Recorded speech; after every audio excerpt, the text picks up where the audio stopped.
中美两国高层突然会晤，中美两国的关系会出现缓和吗？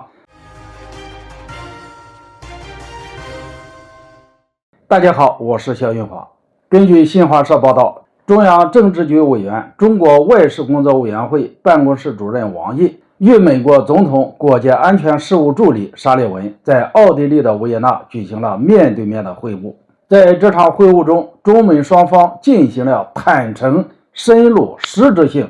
建设性的讨论，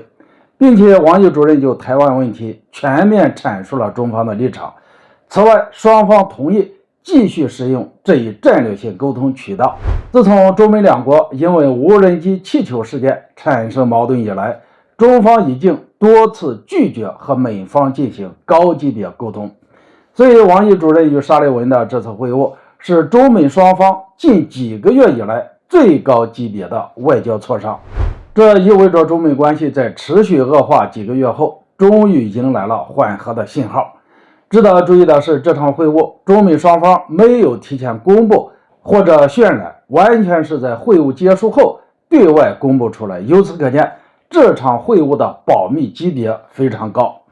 从这个细节上来看，可以有一个猜测性的分析：中美双方都不想因为其他因素而影响到这次会晤。我认为美国政府担忧的可能性更大，因为拜登政府与美国国会不和已经是世人皆知的秘密，所以拜登想要和中国重新的缓和关系，确实应该防范美国国内一些鹰派议员的捣乱。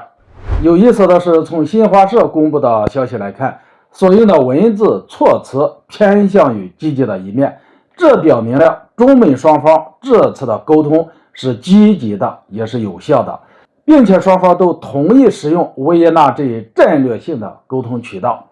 从这一点可以看出，中美双方有意继续谈下去，但并不代表中美关系马上就会缓和，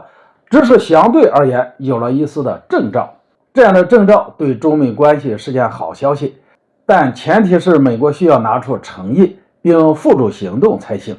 美国政府需要认知一点，中国愿意谈是基于中美关系的大格局，不愿意因为中美关系恶化导致国际秩序动乱，但并不代表中国退后妥协，尤其是涉及到台湾问题等核心利益，中国不允许他人挑衅我们的红线。所以美国政府怎么做很关键，因为中国已经重新给了一次机会，希望美国政府能够把握住这次机会，拿出实际行动来回报中国的善意，